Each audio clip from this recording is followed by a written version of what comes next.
Ladies and gentlemen, the Podfather and the Godfather. Finally in person. Finally face to face. आखिरकार हमने एक दूसरे का आमना सामना कर लिया. We're here in the Pakistan's #1 mixed martial arts show. Welcome to the weigh-in. सबसे पहले मैं कहना चाहूँगा please subscribe करें, like करें, comment करें, all of that. हम grow करने ही कर रहे हैं into a bigger channel on the mic. बहुत ज़्यादा changes के through गुजर रहा है, so we really appreciate your support. And all of you, by the way, watching, go to check out Bashir's Instagram profile. There's a link in his bio, a GoFundMe page for Shaheen Academy. He's here for a fundraiser specifically. He's been doing it yesterday and he'll be doing it tonight as well at the time of recording on his Instagram live. But you can go donate there anytime you want. The link's in the bio. All of the proceedings go towards Shaheen Academy, restructuring it, rebuilding it, but then also expanding it into a new domain. We'll talk a lot more about that in part 2 as well. जब ये podcast शुरू हुआ था, one of the main inspirations and the reasons as to why I started the show was the work of the man that is sitting across me right now. It is the work of the man who came to Pakistan, who regulated the sport, who gave us our first events, who gave us our first crop of talent, who gave us the foundation on which Pakistani MMA is built today. Bashir bhai, thank you for making the trip. I'm happy to be here. And it doesn't feel like we've done so many things virtually. Mm-hmm. So I can't say that it's surreal to be here. But it's good. It's good. Yeah. It feels natural. Yeah. Feels right. Yeah, absolutely. I mean, the thing is, like, when we first started, you were one of our first guests as well. You and Irfan. Oh, was I? Yeah. Oh, right. Yeah, during the pandemic. Yes, sir. Yeah, you and Irfan. I remember exactly where that was. Yeah, we're sitting on that bed, and he had just won OWS, right? Yes. Yeah, OWS stamp. Yeah. And he just come off that win, and you both were there. Yeah. It was just smack in the middle of the pandemic, just when it started. Yeah. When even then we talked about like so many things related to Pak MMA and what Irfan's win specifically meant. Yeah. But we never really talked about your journey, so to speak, and how you've come to where you are now and all of the things that you've seen. And it's fair to say you've seen some shit. You know what I mean? Yeah. So I want to start I want to go chronologically through the steps of you evolving through the journey, but let's go right to the start. Usually I ask fighters, how did you get into fighting? Mm-hmm. But I want to ask that. I want to ask, how did you get into martial arts? Or, specifically, I know you've told the story a lot about training grappling, I believe, with the Marines when you were, on duty. But even in that situation, what was it about fighting that made you go, all right, this is something that I want to do, and not just do, but professionally? Well, if you ask why I got into martial arts and why I wanted to compete professionally are two different stories. So do you want to hear both of them, or just want to know why I wanted to compete professionally? Let's start with why martial arts. Okay, so why martial arts? I guess there is some element of wanting to compete professionally, but when the Iraq War was happening, when September 11th was happening, at that point, now it's been over 20 years. So for a Muslim in America, it's a very different experience than for me, right? For me growing up, school in the 80s, right, and early 90s, Ramzan and all these things were completely just mysteries for everybody, around me, right? Yeah. And the reason that I bring that up is that there was always this kind of sense of otherness and not belonging, right? Mm-hmm. And now if you look at, the United States and Muslims in the United States, you have, and I bring this up a lot, Hassan Minhaj, right? Yeah. He's doing a show, he's an Indian Muslim doing a show about US politics, and it's totally normal, right? It's we want your perspective too, because you're one of us, right?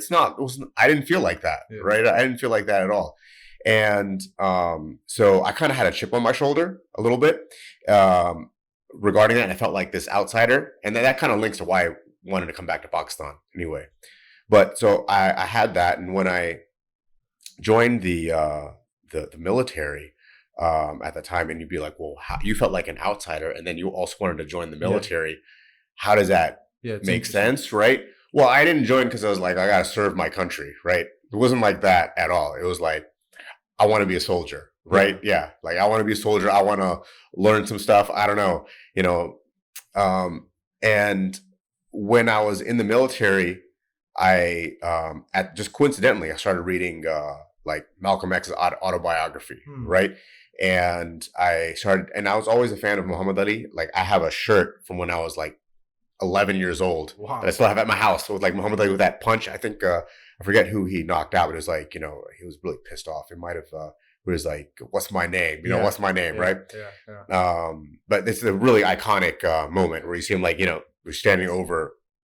I had that shirt like that from, you know, so I was really into Muhammad Ali, but I kind of that resurged at the same time. So Malcolm X and Muhammad Ali, and they were just kind of like, you know, against the institution, right? Yeah. And when like, not so much Malcolm X, but Muhammad Ali for sure. 'Cause I'm not too sure about the timeline if Malcolm X was assassinated before the Vietnam War. Yeah. But they were, you know, anti-establishment and this time period of change, especially with the Vietnam War. So for me, I kind of linked in with them. So when I thought about like, there's like so many different factors that came into play, but I wanted to get into boxing at that time. Right. You know, I played this idea of wanting to get into boxing, and I wanted to actually box. And man, it sounds like terrible, but like I wanted to like, you know, get in the ring and just kind of beat up like regular Americans. Yeah. You know? Yeah. You know, like honestly, like that was what was in my mind. Yeah. Because it was just like, you know, to make a statement, but like, you know, I'm not somebody else, right? Like I'm not this other, like, you know. Yeah. It's just like I said, I felt like I kind of had a chip on my shoulder. Right. So that was one element that went into martial arts, wanting to know how to fight, right? And this happened around the same time as the Iraq War. I was deployed. I mean, overall, my experience in the Iraq War, and we can talk about that, you know, that's a, you know, very unique situation. You know, I was one of very few people of a Muslim background to go to Iraq, right? But you know, that was a mixed bag, and it was kind of a coming to terms and an identity kind of process of you know, of who am I, right? Yeah. And am I an American? Am I a Muslim? Like, you know, am I a Pakistani? Like, you know, and all these are kind of mixed up things going on at the same time. So you had these factors. Me wanting to learn how to fight, to be inspired by Muhammad Ali. And when I was in Iraq, they opened this MWR center, which is Morale, Welfare, and Recreation. And they had a heavy bag and a speed bag in particular. Yeah. And I would go and I start using the speed bag, you know, and it was like therapeutic for me. Yeah. You know, I would spend all my time. I remember having these bloody knuckles because I didn't know what I was doing. Yeah. You know, I got pretty all right at it, right? But I didn't really know what I was doing. I didn't have wraps or anything like that. So I had to start taping my knuckles. You know, I should have been wearing wraps or something like, you know. Or actually, now I could do it without wraps and I'd be okay because I know what I'm supposed to be doing, right? You've done it long enough. Yeah, yeah. So all this was going on. And then when I came back to the United States, you know, after this kind of period in Iraq of kind of learning about or wanting to explore, like, who am I? Where do I fall into American society? What do I identify as? You know, am I a Pakistani person? Am I a Muslim? And I'm an American? What am I? Right? Yeah. And you know, I came back and I started reading this book about martial arts called Zen in Martial Arts, and so it's like, okay, this is what I want to do. I want to learn martial arts, right? I don't want to box, right? I want to learn martial arts, and so I started training in traditional Japanese jiu-jitsu, right? Wow. And I wanted to be like, you know, a martial artist. I wanted to be like a samurai, you know. Oh, yeah. You know, I wanted to be like, you know, I was a soldier, and I wanted to be like the kind of the finessed version of that. You know, I didn't want to be just a soldier. I wanted to be like this warrior poet, you know. So that's why I got into martial arts, right? Really, that's kind of the story, you know. Oh, yeah. I mean, that's really like, especially considering the time where you were doing this, like you said, identity politics was very different. Yeah, yeah. And it was very racial in that sense. Oh, and yeah, yeah. Of course, 9/11, like, we don't need to get into all of that. Yeah. It's pretty understood. Yeah. But people, like you said, miss out on that now. Yeah. Now, I mean, thankfully, I would say that people in America, especially, not all parts, obviously, but just general, there's less of a question around, a brown man, so to speak. Oh yeah. There's Yeah. less Osama bin Laden chatter, basically. Yeah, Now, yeah. wherever you go, like people. But I remember back then it used to be a very different thing, and of course, getting deployed in the Iraq War while Yeah. being a Muslim, while being an American, while being Pakistani, Yeah. it must be a very I won't even say confusing time for you, but it must have been very formative. And then to find something like martial arts must really help you make sense of everything as well at that time. Yeah, yeah, it grounded me in a way, like, yeah, I don't know if I could say it, like, it helped me make sense of things, but it certainly it grounded me, and it gave me something to focus on at that time. What Man, was life like? Sorry, but what was Yeah. life like before martial arts? And I mean specifically, like, we know you as just the Godfather, right? Yeah. We know you as just as the guy Right, yeah. around martial arts, and your entire life is pretty much martial arts and MMA specifically now. Yeah. But I'm talking about before you even start training. I mean, what were your priorities, and who were you as a person? Like, what were your hobbies? What were your interests? Like, Yeah. who were you before martial arts? Before martial arts, I was somebody who liked metal, who was not living up to my potential in school. So like, I was getting terrible grades. Like, I was just not I was not functioning as I should have. Like, I barely got out of high school, like barely. Like, it was a real challenge finding a university that would accept me, honestly. So like, I was not headed down the right path. Like, I was just this kind of stoner slacker kid, just like, I was the kid with like the black hoodie pulled up early in the morning with like bloodshot eyes with headphones on, listening to the Deftones. That was that was me falling asleep in the back of class. No sports like whatsoever. No sports whatsoever. Like, a few years in high school, I was certainly not like part of the cool kids at all whatsoever. I kind of came out of my shell in my senior year, but that's where I was. So certainly not. If people see me as like, oh yeah, like this guy is like an athlete and confident, or that's certainly not the case. Yeah, certainly not the case at all. And so so martial arts really changed me a lot. And when I say martial arts, like, for me, the military is also martial arts, because what do martial arts mean? It means military arts, right? So, and that's how I still view it, right? Martial arts and being in the military, and then after the military, filling that void, because once I got out of the military, it's like, well, now what? That became filled with, I filled that with martial arts. I replaced that with martial arts. And it really changed the trajectory of my life, and not in a way I ever would expect, like, it did change it, in the sense that I started getting good grades. Then in university, I did really well. Like, I graduated with, was it, Magna, I don't even forget what it's called. Like Magna Carta. Oh, no, not Magna Carta. cum laude. Magna, Yeah. We're not the people to know this. But anyway, yeah. So, I mean, very high GPA at a good university. Wow. So it gave me a sense of discipline. It really turned things around for me. And that would have probably been enough. But to go on this other journey of like going to Pakistan and becoming like the Godfather of Pakistani MMA, I never would have expected that.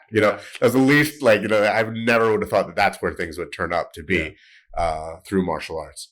But now, so that's how I got into martial arts, right? And I started, once I got back from Iraq, I started training, got into Japanese jiu-jitsu, got into something called Hagana, which is like a Krav Maga derivative. I just wanted to be like a martial artist, but also this kind of like this human weapon, if I ever had like a street altercation, I felt like I could like disarm like a gun, and I actually had a weapon too. Like, I got a firearm, like I got a license to carry, like in the States, and so I wanted to be like that kind of person, right? But as I was training in this, I was like, okay, well, I'm not the type of person to like get into a street fight. I'm not gonna like, So how do I know any of this works? Right. Right. How am I actually going to like feel comfortable in a real life situation? So I was like, oh, you know what I should do? I should try this MMA stuff, or I should compete. And at that time, I remember like watching like with my friend, like it's like these top knockouts, like MMA knockouts, and be like, yeah, this is what I got to do. Yeah. And it was like, I'll do this 2 or 3 times. I remember I was training for like 6 months. I was telling my friends, hey, I think I'm going to do one of these fights. And they're like, that's a really bad idea. You shouldn't do that, and I didn't. I don't know if I should have or not. Maybe it would have been a good thing. Right. Yeah. Or maybe it could have been like, I could have gotten like, the crap beaten out of me and be like, yeah, I'm just not going to ever fight again. Or, Was this in the States? This is in the States. Yeah. And this was your first fight? Like No, I didn't fight. Yeah. Yeah, I didn't. Yeah, I didn't fight. Yeah, okay, yeah. Hang on. Yeah. So I was like, damn. How I didn't have work? much there. Yeah. Like my friends were like, this is not a good idea. Like, and yeah. So you have not been training long enough. It's like, I just want to know what it's like. Yeah. I just want to know what it's like. So your first fight was when you came here?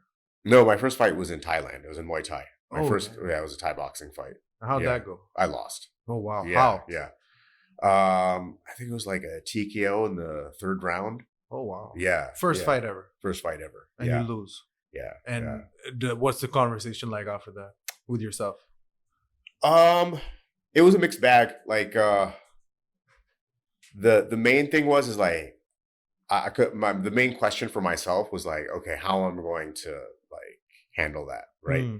And like getting there and fighting and getting hit and hitting somebody else, I was okay with it. So for me, that was like, all right, I can do this, right? And like it sucked that I lost, right? I was not happy about it at all, and I was certainly probably mismatched because the guy had a lot more experience than me and was like way taller and just like if I had a manager then, right, or if I even knew what I knew now, I'd be like, why are you matching me up with this person, right? Yeah. And like I went in there, I was thinking like, yeah, I'm gonna be like Wanderlei Silva. I remember thinking that. It's like I was gonna go like crazy, right? Which is not the right thing to do, you know? Like I wasn't like, okay, gonna be technical. This is the game plan. This is I'm gonna be crazy. Like you see those memes where it's like, yeah, when I see red, bodies are gonna fall. That was my mindset, right? Yeah, it's like no one can beat me. I was gonna go crazy out there.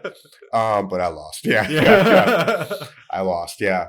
And then what was the impetus? And I mean like retrospectively, it seems like a pretty well thought out plan, right? Come to Pakistan, set everything up, become the Godfather. Yeah, well thought out plan. Yeah, in retrospect. Yeah, like now, 10 years later, be like, yeah, he knew what he was doing. He's gonna, jeez. Can you imagine coming here in 2009? Right? Oh my God. Yeah, in 2009, and there's like 3 people in all of Pakistan who are like familiar with MMA, right? Okay, maybe not 3 people, but how many? Yeah. 30? Yeah. Right? That's too 300? Yeah. Right? 300 who like know what the UFC is? Maybe. Yeah, maybe. If we're right? like, yeah, maybe. And of those 300, how many are just like, guys in their like 40s with kids who are never going to like actually like do any input in the sport, just like I've heard of it before. Yeah. Right? And, my whole family is like, what are you doing? Right? Like it was just, there's like, this is stupid, and like now, I'm staying with some relatives of mine and seeing them is very good. And it's like, I look back and be like, wow, 10 years ago when they're asking like, what are you doing? Like really embarrassed. Like, I didn't even know what I was doing. Like, it's like, I have a gym. I didn't really want to bother explaining to them. Like, yeah, I want to like build this sport up over here. Right. Or I think there's like a potential. It's like, yeah, I'm opening a gym. Like, doing that for like judo karate school, like why would you come to Pakistan to open a judo karate school, right? What is a judo karate school in Pakistan, right? It's like some people training in the bushes in the park, right? Or Ashraf Dai, Max. Max. And so I mean, for me, it was like, I was like, well, this is going to be this future. Like, it makes sense to me that there's something come from it. But I can see their perspective be like, this guy's retarded, like, like he's an idiot. Like, what is he doing? But like, so when you planned to come here, the plan was to just do MMA here or grow MMA here. Yeah, because before I came here, Pack MMA was already a blog, right? So Pack MMA, like the website was a blog where I was just kind of documenting my martial arts journey, right? Like if you go back to the earliest blog posts, it was of me in Thailand, be like, okay, now I'm training at Legacy Gym and, I'm this is what my day was like, Yeah. blah, blah, blah. And I'm going to this gym, right? And then I went to Pakistan to visit. It's like I went to Pakistan and I went to this Taekwondo gym and I told them about MMA and like there's these students there. I know it's just like a blog. It's just It's like a a blog, diary pretty much, right? And about my journey in martial arts and being a Pakistani and exposing other Pakistanis in Pakistan to it. To martial arts, the two martial arts, the two MMA. Yeah. And so like that was the plan, which sounds like a really dumb plan. Yeah. It sounds like a really, really dumb plan. Yeah. And, That's insane. Like, just, on that, you came here and then, like, you just paraphrase yourself. I'm going to go open a gym. Yeah. And then Slaughterhouse, right? Yeah. Slaughterhouse was the first gym. Well, it was, I guess, the first gym. But it wasn't a gym. It wasn't a gym. It was this spot on top of a restaurant. That was floors were covered in grease, and it was so nasty. Like, that's what I called it, the Slaughterhouse. Damn. The Slaughterhouse actually comes from G.I. Joe. Yeah. Okay. Yeah. Sergeant Slaughter, Slaughterhouse. Nice. Yeah. But yeah, it was like a bag and some. I don't even know if he had mats. I must have put something down. Some Carpets. kind of like carpet. Yeah. I saw the Vice documentary. Yeah. It was carpets. Yeah. No. You didn't see that. I don't know if you saw that because that Slaughterhouse was only there for like 2 months. Yeah. And then where did you graduate to after that? Well, then that was like a visit. The Slaughterhouse. Okay. Yeah. Oh, okay. Yeah. That was just a visit, and it might not even been 2 months. It might have even been just a month of training. Yeah. But then is the place that I called the office, right? Yeah. Because it was actually an office. It was above a real estate office, and that was wasn't in H block. It was in K block. Got it. Yeah, that was a place right by Cheddar Pin. Yeah. Across from the Attic Pump. Not behind the Attic Pump. That became the next Shaheen. That was from across the Attic Pump. And that was 2009 when I moved to the office. That was 2009 when I moved here, and I'm like, I've got this Pac MMA website, right? I got this Pac MMA Facebook page with like 200 followers, right? And I'd post these videos. You should probably insert one of these videos in there. Have you seen the one where I'm wearing like that old school Pakistan cricket jersey? No. Oh my God. You I feel like we need to watch it like right now. Yeah. Fazan, can you pull that up? Yeah. I'm actually going to watch it between the podcasts. Okay. Yeah. What should you type in? Yeah. What should you type in? Man, you might have to go to the Pac MMA channel. Oh, okay, yeah. Fazan is reading the blog as we speak. Yeah. It can be on the website, actually. Yeah. Look for it. If you find it, we'll watch out. Yeah, but it's literally in my grandmother's garden, right? Like her front lawn, wearing a Pakistan cricket jersey, talking about like, this is the plan. MMA in Pakistan. We are going to open up a training center in Lahore and begin training the next batch of like, when I look at it kind of like, that's cute, right? That's cute. That's kind of sad. Like, because I have this like ticker tape, I think, underneath.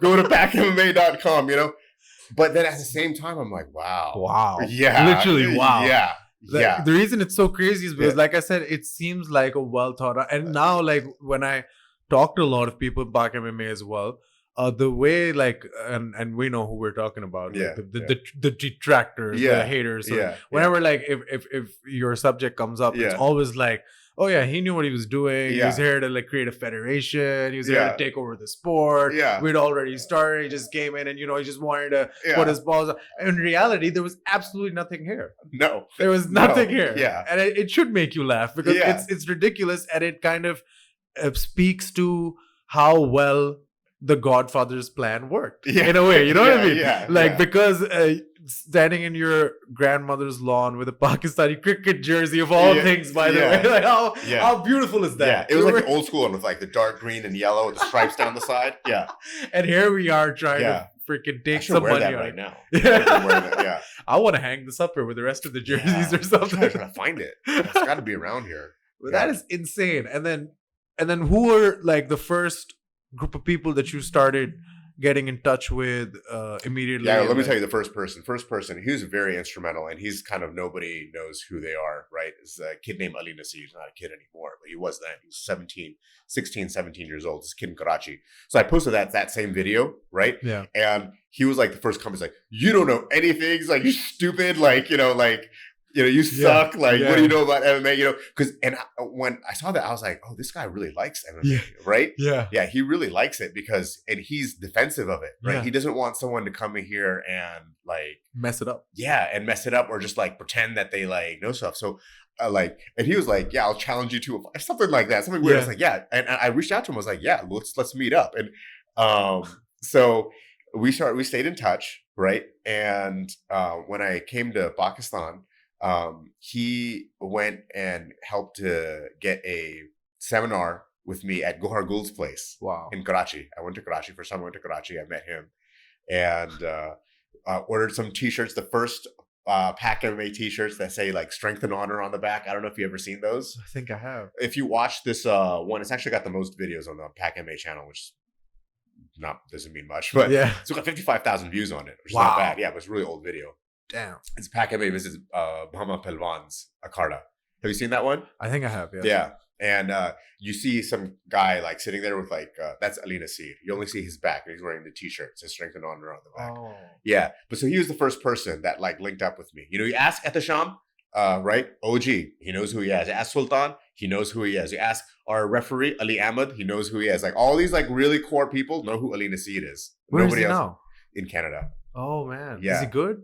How do you mean? Like, is he doing well? Yeah, he's doing well. MMA? Like, no. Okay, but he's doing good. Yeah. Good. Yeah. Awesome. Yeah. Hell yeah. Yeah. I mean, that's insane. And then how'd you start, and where does Trim's Fighting Fort come, Team Fight Fortress come into all of this? Yeah, okay, so I meet with Ali Ahmad. We do the seminar at Gohar Gul's place. We get bunch of these mats, and I believe we took a train from Karachi to Lahore. Like, I don't know why I bought the mats in Karachi. I didn't know anything, right?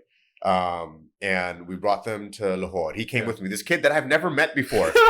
His mom lets this 16-year-old kid go with this random person, right? This is why it's like, oh yeah, what a great plan. Come here and make a federation take over things. Like, come on, me and some 16-year-old boy. This is the grand plan. This is the great conspiracy, right? Yeah. So this 16-year-old boy like go to Lahore and we set up this office. We set up the mats, so the same time that I'm speaking to Ali Nasir, right? I also linked up with Etisham, right? And we were just talking about like, I don't remember. I'm actually going to want to go back and like look at our Facebook messages, right? Yeah. I'm sure they're still there. Yeah. Oh no, yeah, they are. Yeah. They are. Because I remember looking at them like a couple of years ago, and being like, "Wow, this is crazy," right? Yeah. And and like just talking about like, how do we like start building up the sport and like Etisham and like TFF guys, like they are really like OG like I was talking to them and I was in particular at the Sham like before I even came to Pakistan. He's not somebody that I met when I came to Pakistan, and then like somehow like he's one of the reasons that I came to Pakistan, because I was like, oh, there's another person here, right? Wow. Like Ali Nasir is here, at the Sham is here, and I think those are the main two that I was speaking to. No, Ali Ahmad as well. Yeah, Ali Ahmad, Chinky. The referee. Chinky, yeah. He would send me videos of him hitting the bat even before I came here, right? He's like, hey, what is it like? Can you give me some tips and pointers, right? It's insane. Yeah. So, so I had connected with 3 or 4 people, which then I was like, okay, I can come, like, because I didn't want to show up and I don't know anybody, right? An island by yourself. Yeah. So like, I was like, oh, there's some other people here. And then Trim's Fitness. So, me and Ali Nasir, we go to Lahore, we set the thing up. And I don't know if Etisham came and visited us first or I came and visited him, but him and Sultan, I think Sultan may have been managing Trim's Fitness Fort. And like it was this regular gym. They had this like little side room where they did Taekwondo. Wow. And yeah, I mean, like just met up with him and like, we were friends, right? Yeah. And at that same time, man, do you remember Fight Selector or have heard of that name? Fight Selector? Yeah. What was that? Oh my gosh. Okay, guys. Listen. What's Fight Selector? So Fight Selector. Okay, so the day that I arrived in Pakistan, which I think was December 5th, and you can look this up on YouTube right now. Yeah. Fight Selector press conference, right? Fight Selector released a press conference with PTV on December 5th, 2009, right? So Fight Selector was a Dutch company. Yeah, I'm blowing your mind right now, Dude, aren't I? This is the missing links in my research. Yeah. So Fight Selector, and all of a sudden you look it up, right? Fizan's gonna Yeah. confirm for us right now, right? Fazan, yeah. Close enough. Yeah. Okay. Yeah.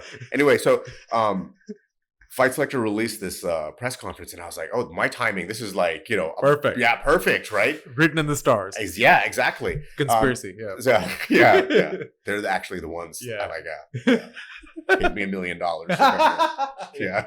Yeah. What happened with Fight Selector? So Fight Selector was this Dutch company, right, who had been holding like kickboxing events. Like, I think one of the people involved may have been involved in something called Beasts of the East, which is like, have you heard of that? Yeah. Yeah, there's like a kickboxing event that may have been like on Showtime or something like that. I might get things Rings mixed a up. Yeah. But so they were doing these like MMA shows, right?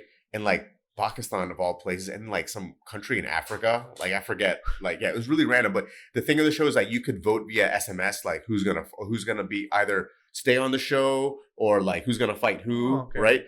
And so that happened right as I arrived, and I reached out to them, or no, they reached out to me as well. Be like, oh, we've seen your blog, right? Like, hey, so can we invite you to like our tryout, right? And that tryout actually happened at Trim's Fitness Fort, right? It was like a tryout or the first episode of the TV show, and that's where I met Jaleel from Hokkaido. Oh, right. So I didn't know that he existed, right? I didn't know anybody. I just knew at the Sham, I knew Ali Ahmad, I knew like Rehan from Lahore, I knew Ali Nasir, right? And so we went to the Fight Selector thing.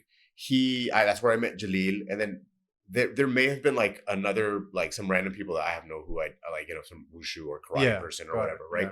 But the reason I remember Jaleel is because he knew about like, Hickson Gracie, and it's like, he was like aware of the sport, right? Nice. And he had known about, it's like, I know you, the Pac MMA guys. Like, you must see my stupid YouTube videos, right?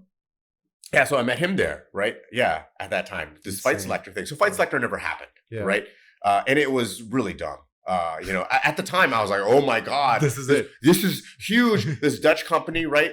But I mean, it's crazy to think like about it now. It's like if they like were to, I'm sorry, if they're watching this, if they were to contact me now, I'd just be like, yeah, I'm sorry, I don't have time for you. Yeah. Right? Which is crazy, right? Because then I was like, oh my God, this Fight Selector people are going to change my life. And like, I'm going to be on this MMA TV show and like, this, and like MMA and boxing is going to be huge because of Fight Selector. And insane. Yeah. But Fight Selector never happened, right? They did film that first episode, which is, like I said, it was really dumb, right? Because they were just like making it up on the spot. They had the PTV cameras with them and stuff like that. Okay, and they'd like they did these interviews and like these like challenges where you had to like climb a rope. And then I had this fight with this random person. I don't know where they were from, and they threw a spinning back kick at me, and I took them down and put them in an arm bar, and everyone was like, "Whoa!" Like, and he didn't even know what an arm bar was. The other guy, right? Yeah. So this is in like December 2009, January 2010. And this never materialized, but this pretty much gave us the first gathering of people in Pakistan. 100%. Yeah. And it gave me so much hope, right? Can you imagine? Yeah. For me to be like, oh, I'm going to come to Pakistan. Everyone thinks I'm an idiot, right? And then this happens for me. Like you said, I was like, this is written in the stars. I'm not leaving, it's Fight Selector now, and it didn't pan out. It might be something else later. And I think then later on, like the UFC came to Dubai, right? Or Abu Dhabi. Abu Dhabi, yeah. It's the Silva card. Silva Maya. And I was like, wow, they're so close, right? And I actually went to that show as well. Wow. Okay. Yeah. I got my Pac MMA shirt on. Oh, yeah, you met Anderson Silva. Yeah. I got a Pac MMA shirt signed by him. Yeah. There's like early Pac MMA shirt signed by Anderson Silva and George St. Pierre. Oh my God. Yeah, so I was there. I met Tam Khan, who's actually quite famous right now. Yeah, he's big. Yeah, so I met him there as well at his first gym, which is called like Contenders MMA, right? I met him there.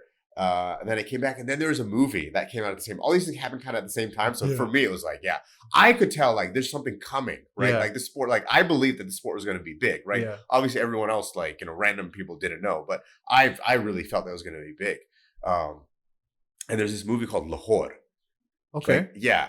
And it was like this kind of like this kickboxing movie that takes place in Lahore about India versus Pakistan, Really? Yeah. And I thought it was going to be big, but I mean, it was just like, I don't know where I heard about it or something like that, but it wasn't big. It would have blown the sport up if it was. But holy hell. Yeah. There was a movie called Lahore about a kick in 2009. Yeah. This Yeah. is insane. Yeah. Yeah. Yeah. Are you looking all this up? Yeah, just keep Googling that, Yeah. bro. Like, I got a lot Did you of... find out Fight Selector? Ooh, they don't exist. They don't Well, exist. Fight Selector press conference on YouTube. Yeah. PTV. Fight What's Selector, It's Pak... all what? No, Fight Selector, Pak MMA. Hold on. press con. FITE. F, bro. Yeah. Ah. FITE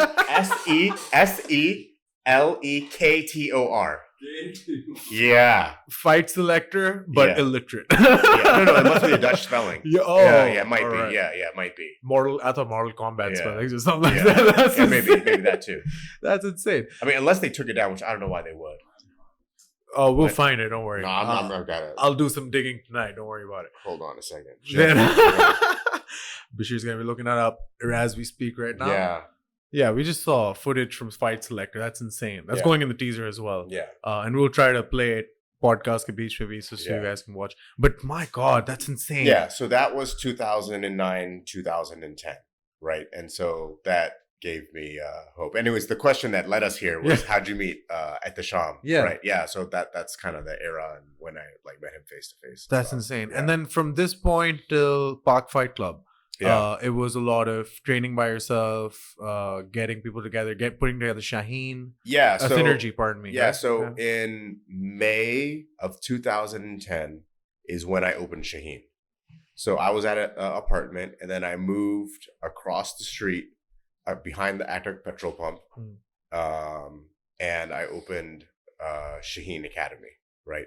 Which is not the Shaheen Academy as we know now, but like what became Synergy later on.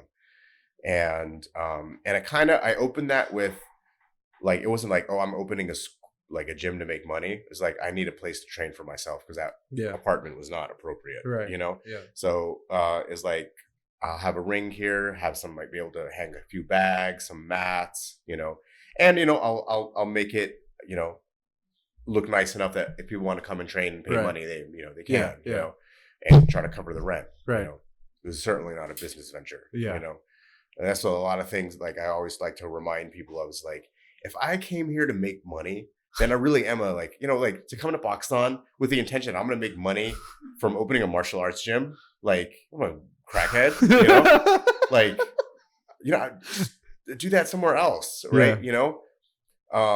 So we just started in May 2010. And then I guess we had the Shaheen smokers there. Yeah, right. yeah. And, but then the next big thing that came was Pack Fight Club. Yeah. And so that happened shortly. Like I got reached out to by the CEO of Pack Fight Club probably right before I got married. So I got married in March of 2011. And the first Pack Fight Club was in April or May of 2011.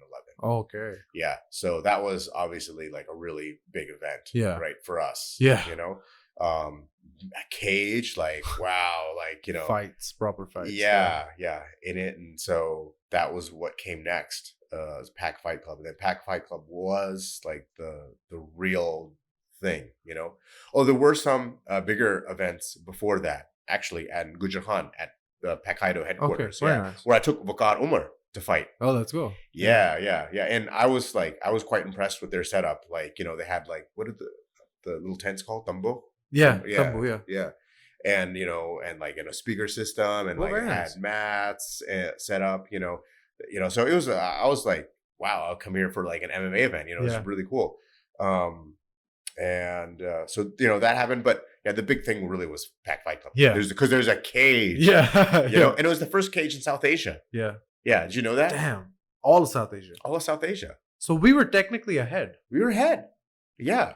Like India Wow. didn't have a caged MMA fight, you know, Afghanistan didn't, you know, Sri Lanka certainly didn't, you know, Bangladesh still probably doesn't have a cage, you know, Sri Lanka. Yeah. So, And now we were literally in 2011, we were the first ones to get that done. Yeah. First cage in South Asia. Yeah. And so Pack Fight Club. And then, so fast forward 1 year and then one championship came. Yeah. Right. Which at the time was known as One Fighting Championship. Right. And When you say came, they didn't come physically. no. Yeah. Like as in like they were created. they launched. Yeah, exactly. Well, and actually before that was something called martial combat. Okay. Yeah. So martial combat, but that was just like maybe 6 months before the the insemination of one championship. Yeah. One FC back then. Yeah, one FC back then. And so I during even before Pakistani MMA, I formed a friendship with the pioneer of MMA in India, Daniel Isaac. Yeah. Okay. Actually, he's one of the reasons that I got motivated to start MMA in Pakistan, because I saw this thing about, because I would Google MMA in Pakistan, nothing would come up. And then one day I was like, let's see what's going on in India, right? And there was something on a Star Sports thing about this gym called Tiger's Gym. Yeah. In Nasik, India. Okay. And I saw that and I was blown away. I remember having goosebumps, being like, what? Because they looked like they were way ahead. Because they had this they were in this really nice facility. Not nice in the sense of state of the art, but it was this giant cart out, which I later went to. Right. And so they had mats and they had people training. I was like, wow, it blew my mind. Yeah. But if you watch it now, you're like, these people don't know anything, right? But at the time it blew my mind. And they had events that they had done called Clash of Champions, where they had an Irani guy fighting, and an MMA event. So for me, it really blew my mind. It was like seeing an alien or something like that. Right. And so I reached out to him and I was like, I want to come visit you and train, And at first he was like, you don't know what it's like here on Ground Zero. He didn't want me to come, right? But I managed to win him over, and I came in. And we're friends. He's a good guy. Yeah. And I met Alan Fernandez. You heard of Alan? Met Alan Fernandez. Yeah. Alan Fernandez is Daniel Isaac's first student, and they're very, very close. Yeah. It's insane. Yeah. And so I remember Alan Fernandez is the one who picked me up from the train station. Wow. Yeah. Wow. Yeah, he picked me up from the train station. This is in 2008. By the way. Nuts, yeah. bro. 2008 or 2009. Yeah. This is insane. Yeah. So, for people who may be listening in India or people here, they know who Alan Fernandez is. Alan Fernandez is the guy. Yeah. He's the main matchmaker. He's the person running MFN. Oh, okay. He's the person, he's really heavily affiliated with the amateur federations as well. Yeah. So, I met him in 2008, 2009. He picked me up on his motorcycle. And I remember something that he said. It's totally unrelated to MMA, but I always repeat this. Because he had also been to Legacy Gym in Ubon, that same gym that was on my blog. Yeah. And I was like, so how do you like Thailand? Do you like the food? He's like, I didn't like the food. I was like, you don't like the food? He's like, I wanted spicy food.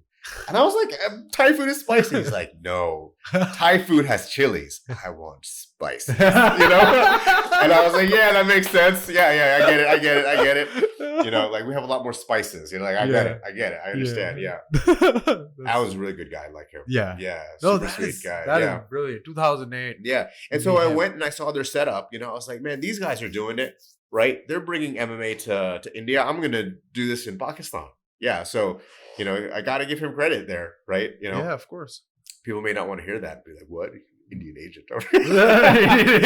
More fuel for the conspiracies. Yeah, just keep adding. Yeah, keep adding to it. Just keep going. No, that's insane. Yeah. I know, but we here On the Mic really, really do believe in working across the border. Yeah. We're actually going to be releasing the On the Mic MMA Awards very soon. Working on it. Don't even ask. But we actually had Jitendra Khare from Relentless MMA give away one of the awards as well. Oh, okay, nice. And I'm going to have him on the podcast for full length feature as well. Because I've realized that our history with India is very similar in MMA. And now that you're saying all of this, it's blowing my mind because you are the not to say this when you're sitting across me, but just generally everyone knows, anyone who denies it, you are the central authority on MMA in Pakistan. So if anybody needs weird obscure details that I'm telling you, right? Give literally, if a historian needs to document this stuff, he calls you. You know what I mean? And if somebody needs to document what's happening in India, they call Alan Fernandez. They call Daniel Isaac, which is insane that you guys actually met up back then. And that's freaking awesome. And then you come back, and then obviously 2 years pass, Fight Selector happens, Shaheen gets launched, Synergy, if Fight Selector happens or doesn't happen, it doesn't happen, right? And then all of that's taking place. Pak Fight Club's there. We've kind of talked about Pak Fight Club before, and how insane and surreal it was to see all of the Dholwalas at Cade's side, and you know, you see all of that, and I watched PFC 1's fights on Daily Motion, and again blew my mind to see all of that. You were reffing as well, those, right?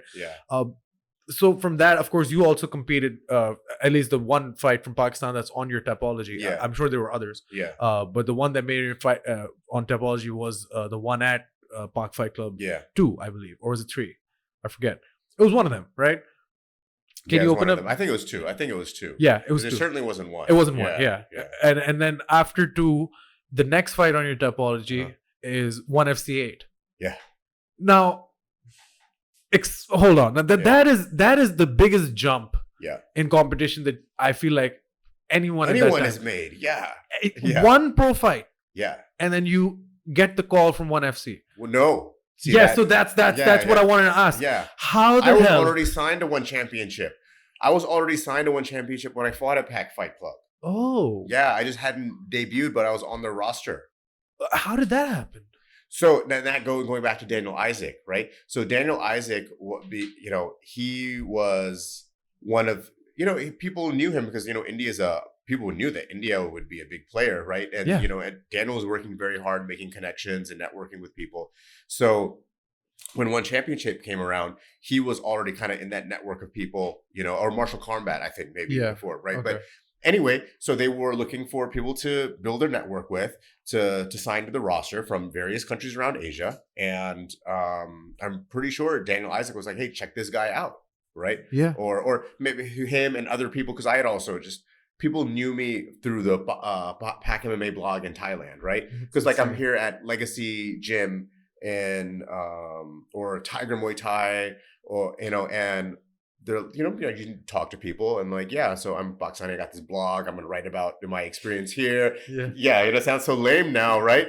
But, and so, when all this happens, like, oh, hey, you looking for people from different countries? Oh, I know this one guy from Pakistan who's into MMA, he's got this blog, and check him out. So then, that's why they asked me to fight. Yeah. Well, not just fight, to join the roster, right? That's insane. And not just join the roster, but then Pak MMA was part of what they called at the time the One Fighting Championship Network, the 1FC network, right? Which is like a network of gyms and promotions who kind of allied together, for Asian MMA. So Pak MMA and Pak Fight Club were part of that alliance, that network, right? Wow. And so I was already signed to 1 championship, right, when I fought at Pak Fight Club. Yeah. And then you get the call, and they say it's time. 1FC8. Yeah, it was 1FC8. Yeah, and that was actually supposed to be before that, but then for whatever reason, I think they had some broadcast restrictions or something like that, and I fought on the next one. So I think I would have fought at 1FC6 or 1FC7 originally. Yeah, but so 1FC8, I made my debut, and that's like I said, the biggest jump, and you get the win, right? Yeah, which is absolutely insane because at that time there was no coach per se. You were the coach. No. Yeah. But let alone coach, there was no training partner. Yeah, no training partners, no coaches. You had Shaheen. Yeah. But again, it wasn't it wasn't Brave Gym or my gym in Karachi or not even, I wouldn't even say it was Cax Fight Club. Yeah. It was just a room, right? Yeah. Pretty much. Yeah. And then you're preparing to fight a guy in 1FC. It's the biggest opportunity of your life. Yeah. It is the culmination of what year was this? 2012? 2013. This was 2013. This is the culmination of 4 plus years of you doing something which everyone around you told you was absolutely insane, pointless. Yeah. Probably wasn't gonna get you anywhere. Probably time zaya kar rahe ho. Brain damage. Fazul kaam. Yeah. All of that. Yeah. Judo karate. Yeah. You know what I mean? Yeah. You have to say it in Urdu to really get the point across. Yeah. Because that's all you heard. Yeah. Fazul kaam. Kis tarah ke fazul kaam mein pade hue ho. And you hear all of that. And you do that. Iska kya fayda? You know what I mean? All of that. Yeah. And then you get to 1FC8 and they tell you this is the date, this is the guy you're fighting. Yeah. And you have to not only get prepared, you have to go there, you have to fight. Yeah. What was that camp like? And what more than that camp, I mean, what was your mindset like heading into that fight? What would you tell yourself? I remember for that one, I actually right before, either it was like right at the beginning of camp or right before I got the call to fight and I got the contract. I watched When We Were Kings, right? And you seen that, right? Amazing.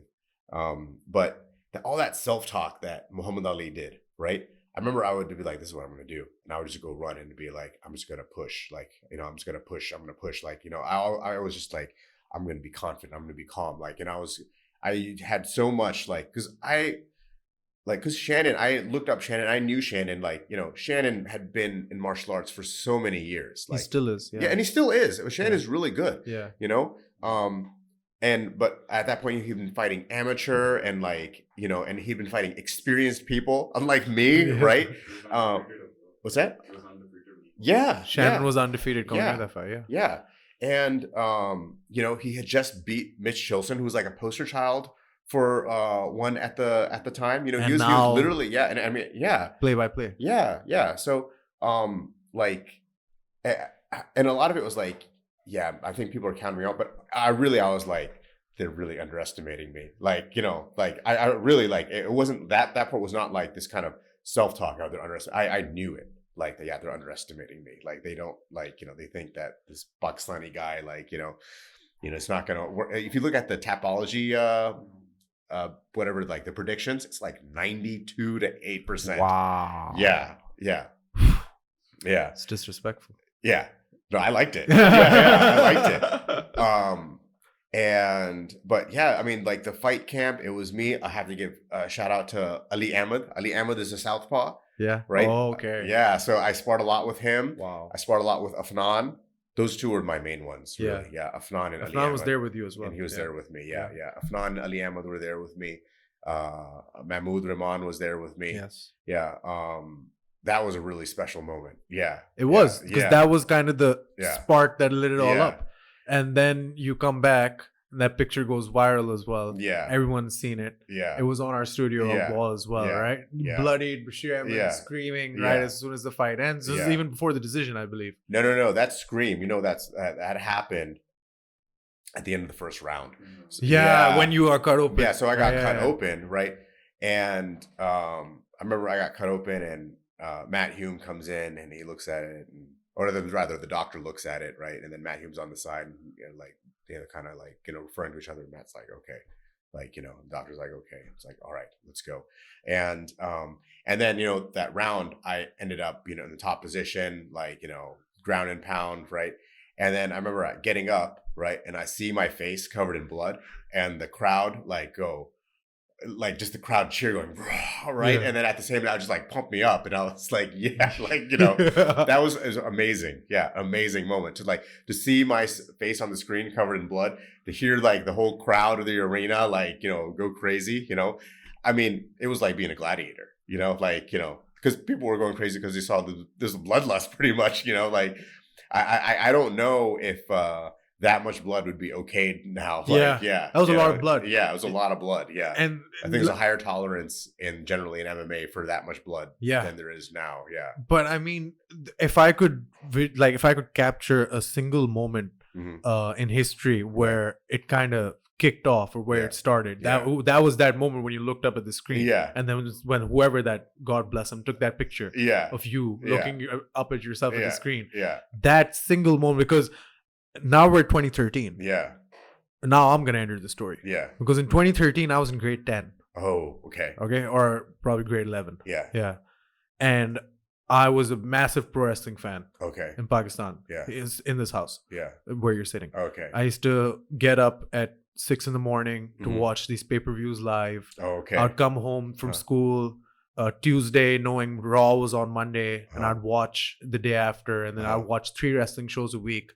And then this guy named Brock Lesnar, kind of transitioned over around about the same time. Oh, okay. He goes in MMA. I'm like, what the hell is MMA? He goes in, he loses to Frank Mir. It pisses me off. Then I'm excited for the rematch. Then it happens, and he beats him, becomes world champion, Randy Couture, all of that. Somewhere in the middle, I find this guy named Chael Sonnen, who I've kind of modeled my entire personality around, by the way. I love Chael, Uncle Chael. Yeah. And Chael became my first favorite MMA fighter. Okay. Because just, you know, the way he spoke, all of that. Mhm. And then I start getting into, okay, MMA. All right. Mhm. Pro wrestling, I know Mhm. it's not in Pakistan. Mhm. Because it's way too technical, needs a ring, all of that. Nobody Mhm. here does it. If Mhm. if they did do it, I'd know. Yeah.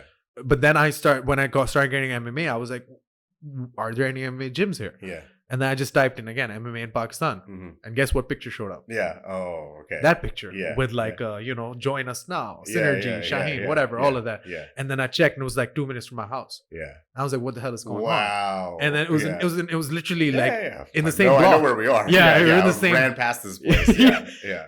Actually, Yeah.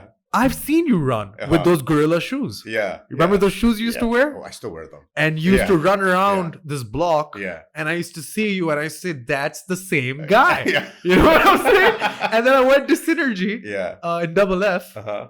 and in the basement, Uh-huh. and I trained there for a couple of months. Yeah. And then, as weird as this is, I was really into it at Yeah. that time. And I swear to God, when I started, I thought, this is what I want to do. I want to fight. Oh, okay. You know what I'm saying? I want to Yeah. fight. Because Yeah. after my first rolling session, when I was just messed up and I didn't Yeah. know what the hell happened to me, I was Yeah. like, this is it. Yeah. But then 2 months into my MMA training, Uh-huh. I get drafted into I was selected for the Pakistani national debating team Oh, okay. in 2013. Uh-huh. And then my life completely changed. I Oh, started okay. training MMA, Oh, okay. but I kept up with that. I knew what was going on, but I went Uh-huh. into debates. So I had to Uh-huh. learn how to do this. Oh, 2015, Yeah. I started training MMA again. Uh-huh. And then I reach out to Zubair Asghar Yeah, and Sheikh Sultan. Yeah. God bless him. You Yeah, know what I mean? And then yeah. I say I want to do ring announcing or Uh-huh. commentary because I know I can. They block me. Uh-huh. You're some kid. Go Yeah, go yeah. F yourself. Yeah, We don't know who yeah. you are. Yeah. Sure. All of those years later now, the reason I'm telling you this entire story Yeah. is that, like me, there was an entire, like crop of people in Uh-huh. the area who Yeah. started understanding what MMA is and started training Yeah. because of you. Yeah. Sarim Rahim. Yeah. Yeah. He's Yeah. a friend of mine. Yeah. Same school, Yeah. same background, Uh-huh. came train. Mateen. Yeah. I know him now. Yeah. But back then we knew each other because of the gym. Uh-huh. All of these guys started coming into Shaheen Synergy and all yeah, of that and started yeah. training. And from 2013 onwards, literally after that picture, Yeah.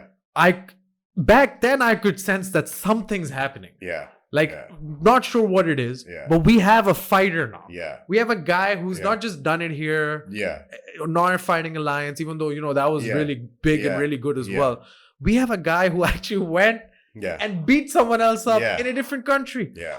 And then it just Yeah. kicked off. Yeah. So literally Yeah. that singular moment, Yeah. I feel like it relates so much to, my journey and all of this. Yeah. I can only imagine what it must have been like for the guys training with you, the guys around you. Oh yeah. Yeah. Did you feel a change as soon as you came back after that fight? Or not as soon as, but like months after you came back from that fight? Did you start feeling this? Yeah. Okay. You know what? I think that moment is when I felt a change for me.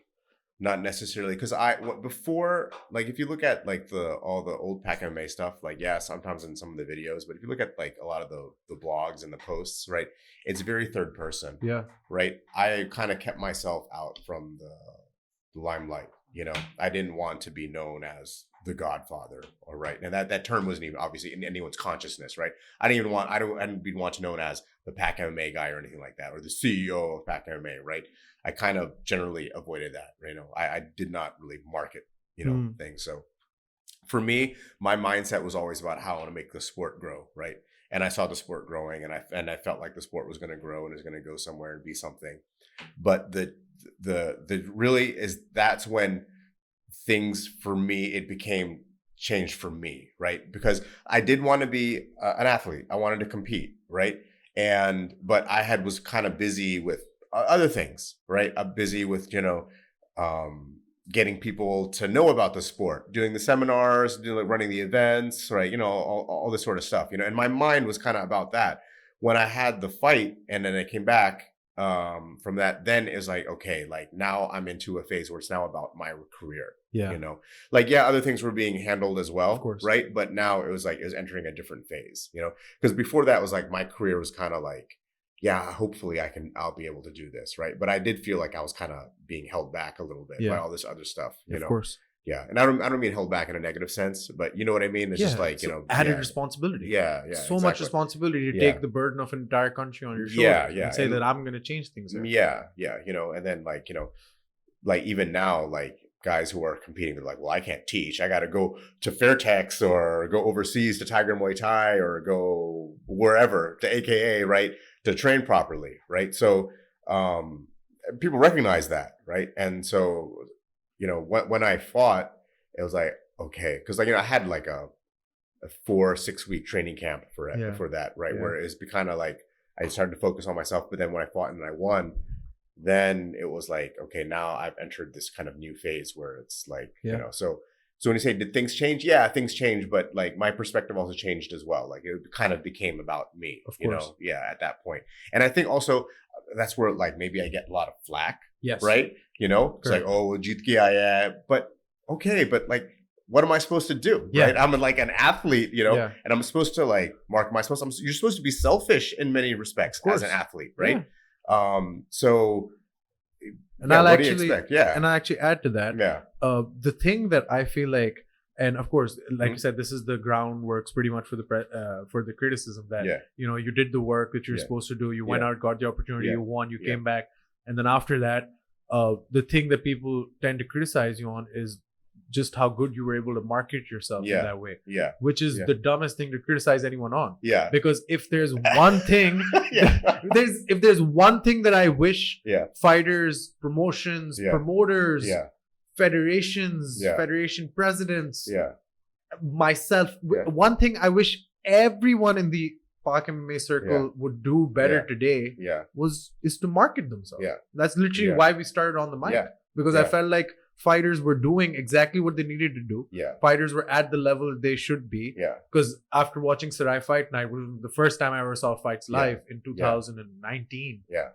Like 6 years after Yeah. that whole thing, I saw a full fight card of 13 fights with fighters who fought, even though, like, you know, of course, there's a lot of errors compared to, like, if you compare Pak MMA to UFC, that's the dumbest thing. When you see fighters fight, the only thing I could think after that event was, we have it. We Mhm. have the fighters now. We Yeah. have an entire roster of Yeah. fighters in Pakistan. The only problem is they don't market themselves. They're Yeah. not able to market themselves Yeah. properly. Yeah. Even today, Yeah. the best of our best fighters are now starting to market themselves. Now you see Yeah. fighters with Instagram profiles like Right. Alumi, like Yeah. Iman, like even Yeah. a Smile, Yeah. like all of the fighters at the Yeah. top, Memosh, Mujtaba, the way Yeah. they're marketing themselves now. And they're getting like managers and like, you Yeah. know, PR companies and stuff Yeah. like that. Yeah. They need to make their money. Yeah. That's how you make your money as an Yeah. athlete, especially in MMA. You Yeah. market yourself so that people want you, so that you're a hot commodity. Yeah. And you did that better than Yeah. anyone has in this country's history. Oh, you think so? I Yeah. agree. Yeah. Not that I agree. I Yeah. really do think so. Yeah. Yeah. Why? Because, dude, now if you market yourself, Uh-huh.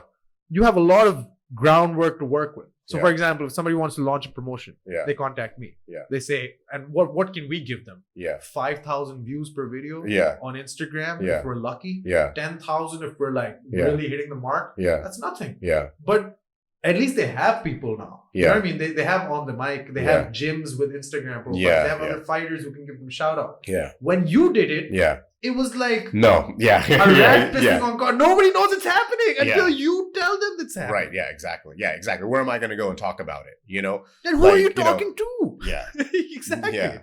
So you Yeah. built that up from Yeah. literally ground zero. Yeah. I remember after I fought, Mahmoud said something that also I never forget.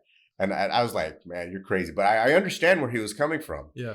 He was like, listen, you never have to fight again if you don't want to. Right. And like, I was like, why wouldn't I do that? You know, like, I don't want to do this. Yeah. But I understand what he was saying is like, you can just market yourself based off this, you know?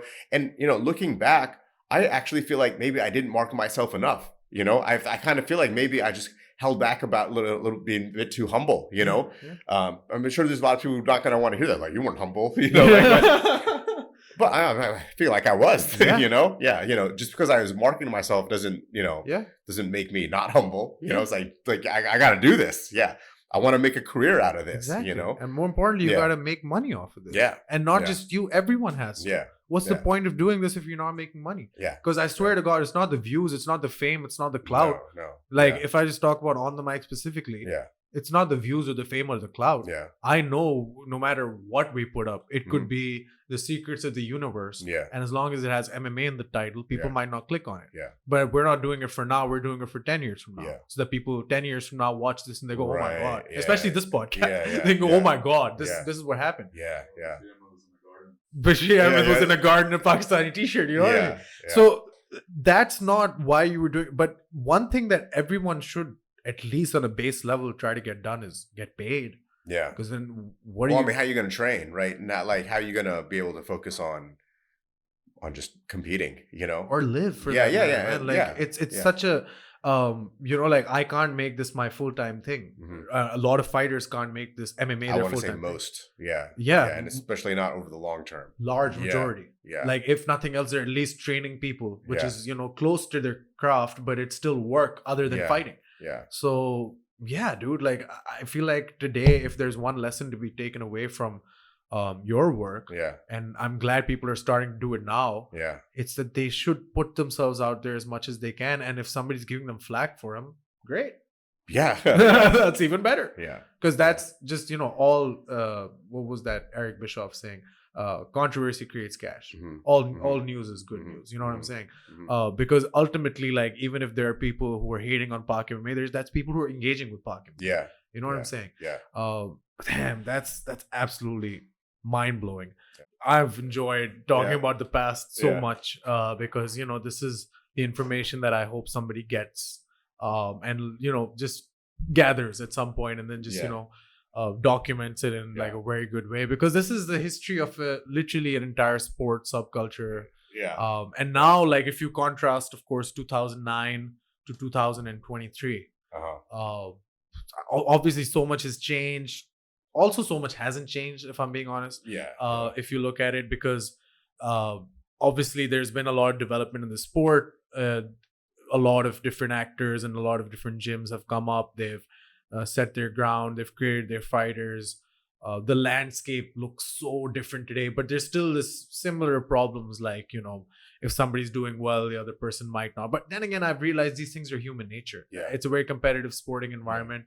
Literally, you're fighting people. Yeah. Like, you know, you're gonna bound to be a little, you know, territorial about it, a Yeah. little, you know, barbaric about it, in the sense that, you know, you don't want to always get under one flag and, you know, all of that. And in a lot of ways, it's a good thing as well, because, you know, it tends to breed this level of competition. Like for the last 3 years, it's been CAX versus TFF, in my eyes at least. It's for the top, you know, slot in Pak MMA. And I've seen how much CAX has pushed to get to where they are. Now I'm seeing how much TFF is pushing back and the things they've been doing at NFT, at professional fights.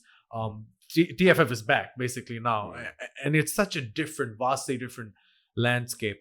But just as, you know, a general precursor, when you think about Pakistani MMA today, when you think about the landscape today, when you think about the fighters, the sport, from comparing it to 2009, or even just viewing it in a vacuum, what do you think about Pakistani MMA when you know, think about Pakistani MMA?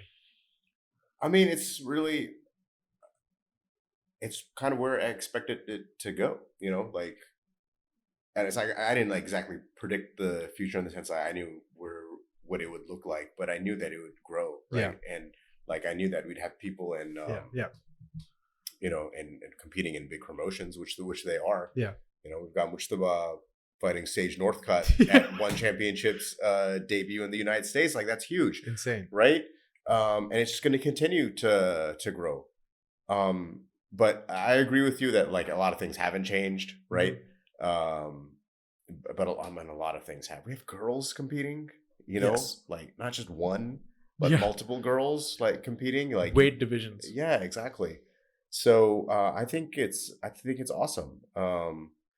And like now I have a different perspective on things because of my work, right? Because now I'm not kind of, you know, confined to just looking at the growth of MMA and the infrastructures and of MMA in one country, right? Like, you know, I'm working at the top of the industry now, right? So I have a different perspective now. So like, I'm not as, like I look at how things are growing all over the world, right? And so in that respect, Pakistan is still behind in, like because other countries are still outpacing, Yes. right? But we're growing, we're growing and we're getting bigger and we are outpacing other countries, for example. It's not like everyone is just outpacing us, Yeah. right? But it's not like the world was static and we're growing, right? And we're gonna catch up and surpass, right? No, other places are growing as well. So just because things have gotten a lot bigger here, which they have, and which is awesome, that doesn't mean that we're going to be a dominant force in like the next 5 years. Yeah. But yeah, I mean, it's great. It's great to see. It's hard to keep up with actually at this point. Yeah, like there'll be events and I'm like, oh, there's an event going on. There might be an event, or maybe it's Ramzan right now, but like maybe like next month there could be a weekend that goes by where like an event comes up and it's like I don't find out about it until later, right? Because it was like organized by somebody I have no idea who they are, right? And that's great. Yeah. That's great. That's what I was hoping for. My kind of vision when I first moved here was like I imagined it in the way that Muay Thai is in Thailand. So like I imagined like a dusty little village where like they're setting up like a rinky dink ring, right? Have the dhol valet and like they're like a bullhorn, like okay, next fight, but like the village comes out and like like they're really into it. It comes like a dangle, right? Like a local dangle, except it's for MMA, So it's not quite there yet, but it kind of it's getting there, right? Because like like these small places are holding it, but it's still within the trappings of like like a consumerist sport, right? It's not like a cultural thing. Yes. And it may not be. It may not be. I feel like we're really on the precipice. What is it? Precipice. Precipice, yeah. We're on the cusp of getting there. Because now we're seeing a lot of Pelvans being integrated into MMA, and that's exactly what we've needed. My thesis was actually about this. My undergraduate thesis was about this, about how Pelvani has been a cultural cornerstone for South Asia for as long as we can remember. Kushti, Pelvani, all of that, and now the natural evolution is because this sport is dying out in a lot of ways. It's an expensive sport. Pelvani, Kushti. It is. It requires a lot of specific kind of diet. And also just being able to train everything, but then also the interest is dying out because this country has it has a monopolized sporting landscape thanks to cricket.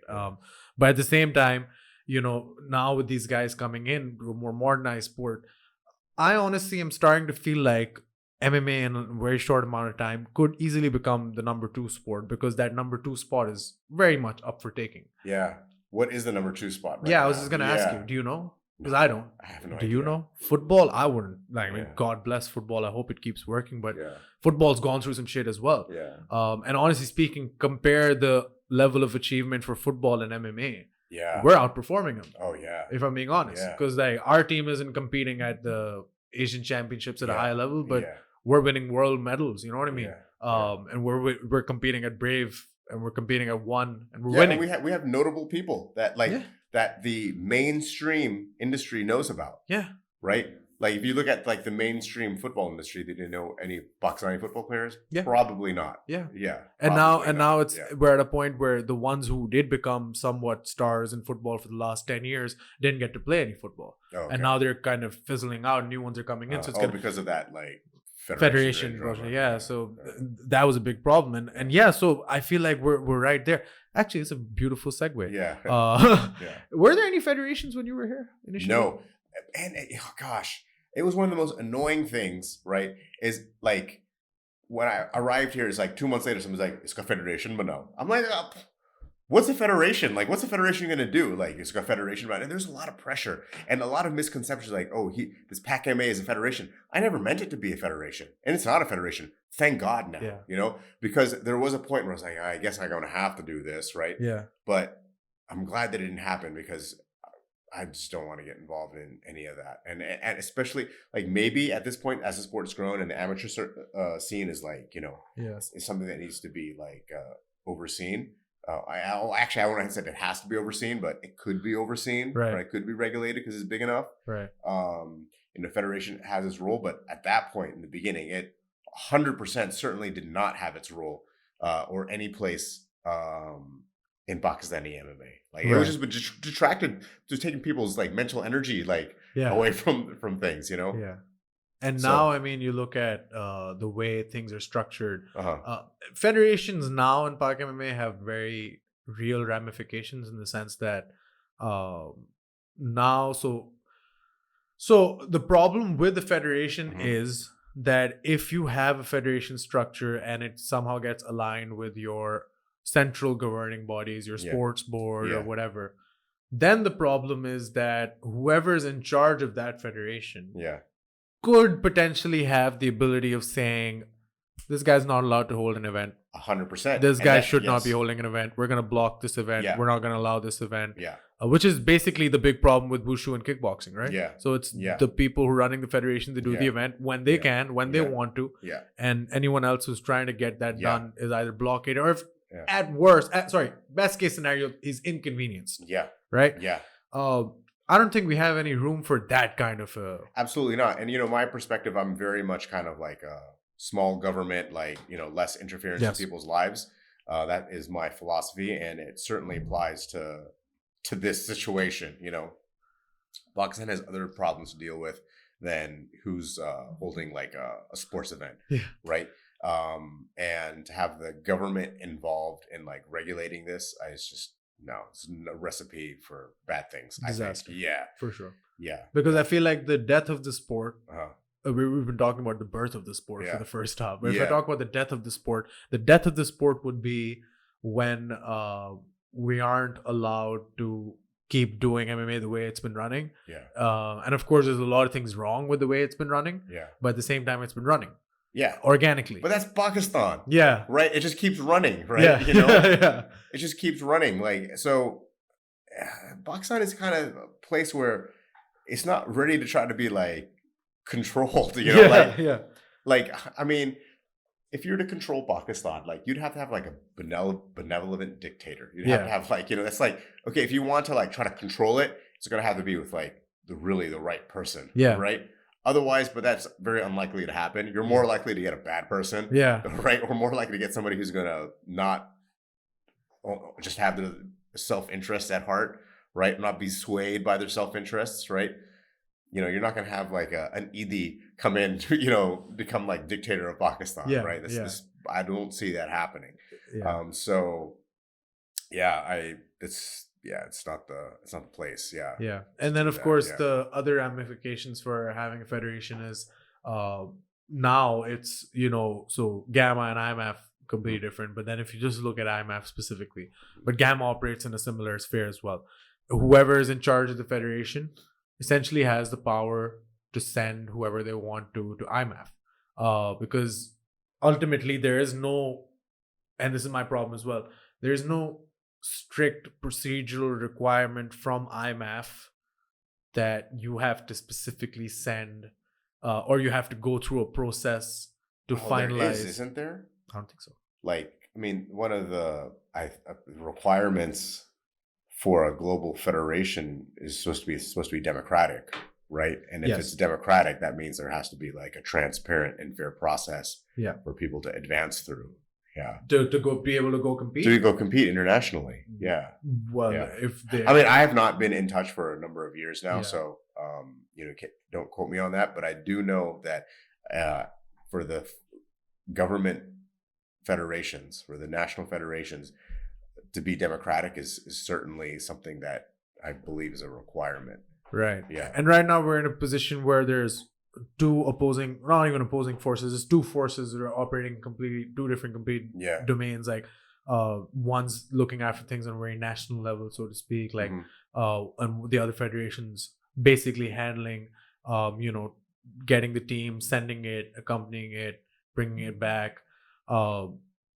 Do you feel like this can coexist? Because I feel like there's not going to be an impasse in terms of them merging, even though that's the most like ideal thing to do, right? Yeah. For the PM. I think it can coexist if like the athletes just like say that we're not going to like be influenced by this, right? Like it would take the athletes and the individual clubs and gyms to side with one or the other, right? In order to make that happen. Like I really believe that like people power can keep Yeah. this thing in check. If like, if the people who want to create the federations, if they want to, disagree with each other and quarrel and cause inconveniences for each other, well, let them have that. But if the athletes and the gyms and the grassroots level, right, says like, okay, look, you may be with that side and maybe with this side, but when it comes time,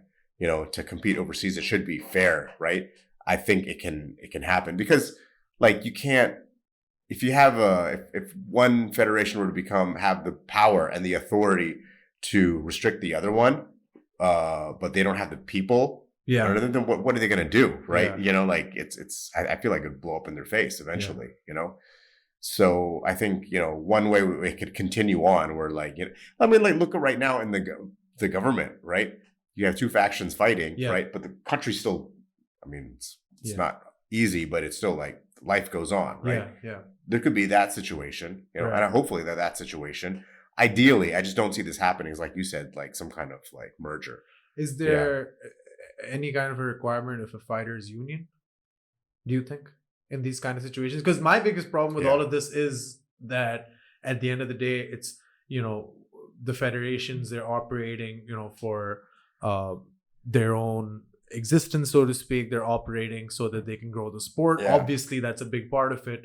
A fighters union would be interesting because I mean you're talking. This is an interesting fighters union because you're talking about an amateur fighters union now, right? Yeah. So this is a completely different conversation than what most people discuss when they're talking about a fighters union, because it's mostly for Professional fighters, yes. Yeah. So a fighters union for amateur, that's a pretty cool idea. Like I like that.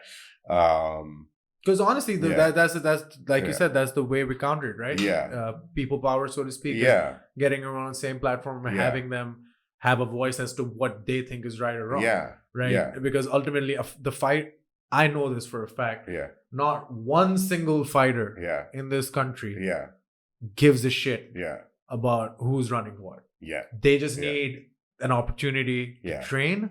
They get that Yeah. at their clubs. Yeah. Then they need an opportunity to compete. Yeah. They get that throughout the year at different tournaments, but Yeah. primarily at NFT. Yeah. And then they need an opportunity to win that tournament, Yeah. go abroad and test themselves. Yeah. And that happens every year now as well with IMAF. Yeah. Yeah. It So- also happens with Yama. Yeah, Not with just that- Gamma. Yeah. Yeah. And Yeah. I mean, And there's probably other MMA, global MMA organizations that are like. are there? I'm not sure. But I'm saying that there probably are like low level ones. that are Exactly. trying to- And we have a Those are very two big good ones, footing yeah. now in IMAF and Gamma both. Yeah. Yeah. So again, from the fighter's perspective, yeah. it doesn't matter. Yeah. And I don't think it should matter. Yeah. Ideally, and I think you're Yeah. the one who kind of Yeah. made me understand this. Yeah. The federation doesn't matter. What we need is a structure, Yeah. a long-term sustainable structure, Yeah. which kind of weeds out not just for the fighters, but specifically it should be who's president right now, and then how are they going to get changed 4 Yeah. years Exactly. from now? Yeah. Because that's a position that should keep rotating. Right. Yeah. Yeah. Can Exactly. you elaborate a bit more on structures that you've seen around the world and how you think maybe we could apply one here? Well, actually, I haven't seen any structures that I can say like, oh, that's a great one. Yeah. But it's just like the institution needs to be strong, right? And the rules and regulations have to be followed, right? Yeah. And like just the main thing, it's going back to like my philosophy of a limited government, right? It should be something in place which is there to serve a function of creating that pathway, Mm. right? But is not dependent on any individual to be there, right? The processes have to be strong enough, right? Yeah. So again, like term limits would have to be, or if not term limits, then open ability to come in and vote, right? So if somebody is, say, the president of X federation, right, and they're president for 20 years, that's because anyone was allowed to come in and vote, and they got voted in, right? And so, like open voting, right? But once again, all that needs to be structured in that way, and processes need to be detailed. That this would happen. And I really think it should just be as limited as possible, Mm. right? Putting too many rules and regulations and bureaucracy is not going to help anyone. It's just No. going to make things like confusing, right? So I can't, off the top of my head, like be like, this is what we need to do, A, B, and C. But I can tell you that it needs to be something that does not rely upon individuals, right? It has to be the institution. And that's a Pakistan problem, right? Yeah. We can't even trust our institution, any institution in Pakistan. It's tough to, I mean, are there any really good institutions? I think Nadra's done a good job, right? Yeah. Yeah. I mean, even they're like backlogged like Oh, crazy. okay. But yeah, I mean, it You has see what gotten I'm better. saying, right? Yeah. Yeah. I mean, at any level, I don't expect it to be a well-oiled machine, right? Yeah. But again, the reason you'd want it to be, like you said, a well-oiled machine, if it's some kind of a bureaucratic process that we need to put, I don't think that's necessary. No. I think what's necessary is, obviously, there's still a lot of things to fix beyond just who's running this. Yeah. And in terms of, who are the referees? Are they trained? Who are the judges? Are they trained? Yeah. Who are the people who are making these big decisions that then impact a fighter's career? Like, on a base level, of course, it's gotten much better than 5 years ago. Yeah. But there's still a lot of work that needs to be done on that front. And also just basic professionalism, right? Yeah. These are not, like, for example, 2 people in a corner. Yeah. Like, just at that level, like, we still can't figure that out. Like, 8 people in a corner. Yeah. Again, that's a Pakistan problem. Yeah. Basic professionalism. Yeah. Right? Like, because you could have the rule there, but if no one enforces it, right? So that's why I think it's kind of just like limited as much as possible. Right. Yeah. Keep it as completely limited as possible. I mean, I guess there needs to be something, right? Because like an international event or an international amateur federation, we need to communicate with somebody, right? To make these things, coordinate with somebody to make these things happen, right? So that apparatus should be there. But otherwise, like, it's who's running the best event. Like, people will know, right? The event which has like where you have 2 corners and that's actually enforced, right? Yeah. People talk about it, right? And people want to emulate that. Yeah. Then, like you just keep the standards going up. Yeah. Right. So like, I think, for example, like with Fighting Alliance, the first one was good. Second one also very good. And I think that set a good standard for other shows, right? Because they're like, well, people are typing like, oh, it's not Shah event. Then they're going to want to better it, right? Yeah, and I think that's going to keep happening, right? So I don't think that needs to be necessarily like written down, because then if no one enforces it, who cares about writing it down, right? Just let people do what they want to do, right? And if someone's good, then people talk about it and others want to emulate them. But there should be something in place for that apparatus and that communication with like the international world. And it should be something where it's not dependent upon a person, right? Yeah. It's like the process and the institution, a limited, very limited institution is strong and it can function permanently, right? Where you could almost remove, everyone from it and replace them every year, and it would still be able to operate. Exactly. Yeah. That makes a lot of sense. How happy were you when you saw Fighting Alliance was back? Oh, I mean, it's awesome. Yeah. I mean, more promotions, like the better, especially the old ones. Like if Pac Fight Club came back, I'd be like, oh wow, like it's great. Who can do that? Pac Fight Club? Who can bring it back if it's supposed to come back? I don't know. I mean, like, who has the IP or whatever? Does anybody? I think the Paquito crew are the closest with Zainul Abidin right now. Okay. Possibly. Yeah. Okay. But I mean, it doesn't matter if Pac Fight Club, because like they could just start something on their own. Why would they need Pac Fight Club? Paquito Fight Club started. Yeah. PFC. Yeah, PFC. There we go. Yeah. I want to bring back Fight Club. I don't know. Let's talk about that later. But I mean, Fighting Alliance came back, of course. Warriors took it on TV. Legacy took it on. That was huge. Yeah, Legacy also got on Geo Super. Yeah. And now, like you said, there's just so many more promotion. Any promotion in particular that tickles your fancy, so to speak, makes you go, oh yeah, that's a lot of fun, or you're just happy to see? Happy to see, because there's just so many of them now. What I want to see is like a really desi promotion. We've talked about. We talked about this. For people who know me and have been around, like I always want, like, those tools have usually been my idea, right? And people kind of don't get that. It's like, why does this guy want doles everywhere?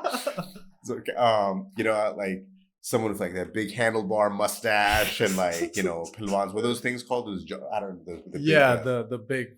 Yeah, like maces. I think. Yeah. Massive and maces. Very like mola jar. Kind of promotion. That's what I want to see. I would have a lot of fun with that. I don't want to like, it's cool to have it at an international standard where other people watching can be like, oh, this is just like any other global promotion. There's a place for it. There's a place for it. But man, like, yeah, I want something a little bit different, you know? Yeah. Yeah. Brilliant. So anybody watching this right now wants some ideas, wants my support. Hit me up. Yeah. A dhol wale, Samala Jat looking announcer, you know, some guys like, hitting their thighs before their fight. Yeah. Yeah, I'm gonna start growing on my handlebar right now. Working on my Punjabi a bit. Yeah, let's do it. Why not? Hell yeah. Bashir, man, this has been a lot of fun because we got to talk a lot about the history of you coming here, but then obviously we touched a bit on what the state of everything is like right now, because I feel like it's just as important to, because these are, there's a lot going on in Pakistani MMA, and we have a part 2 of the podcast which will delve more into that. Might have to have a part 3, man. This time. I think we might as well have to do a morning and afternoon session. I'm down. 100% down.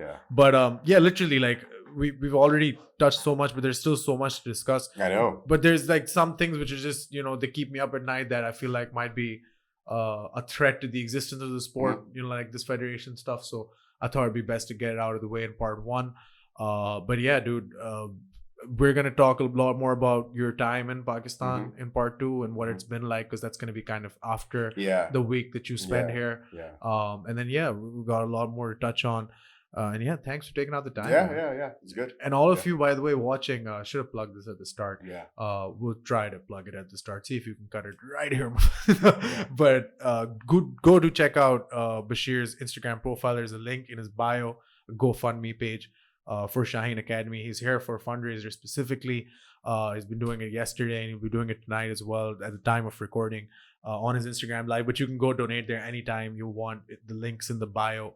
All of the proceedings go towards Shaheen Academy, restructuring it, rebuilding it, but then also expanding it into a new domain. We'll talk a lot more about that in part 2 as well. And Bashir, thank you for the time. Yeah, thank you. We have a last segment, by the way, always. It's a guest segment. Anything you want to say, get off your chest, any scores you want to settle, anything at all which you feel like is important to kind of get across, I'll shut up and it'll be your monologue. If there's any like financial disputes that you need to settle, somebody you want to call out for a fight, if there's somebody that you think you need to address or something you need to address right now, Bashir Ahmed, the floor is yours. I mean, when is this going to be released? I'm going to try this week. I don't know if I have time. I just want some ideas where to have Shinwari. Yes. That's it? That's it. We've talked about a lot. No beef to settle. I'm very happy to be in Pakistan. It's been 3 long years that I've not been in Pakistan. Feels really good to be back here. So, I've certainly got no beef. No beef, only Shinwari. Yeah, drop only your Shinwari. favorite. No beef, only Dumba. Please drop your favorite Dumba Shinwari places in the comments. Let Bashir know where he should go have it. And ladies and gentlemen, thank you so much for watching till the end. If you did, even if you didn't, you are still amazing for coming in and tuning in to Pakistani MMA. If you're watching this years from now, just know that we're hoping things are better. And, if they aren't, just watch this podcast to kind of understand where things were. If things are better, just remember that you heard it here first. So that's what's important. Thank you. Stay tuned. Take care. Subscribe. All that good stuff. And what do I always say at the end of the podcast? Keep it tight. I'll talk to you soon.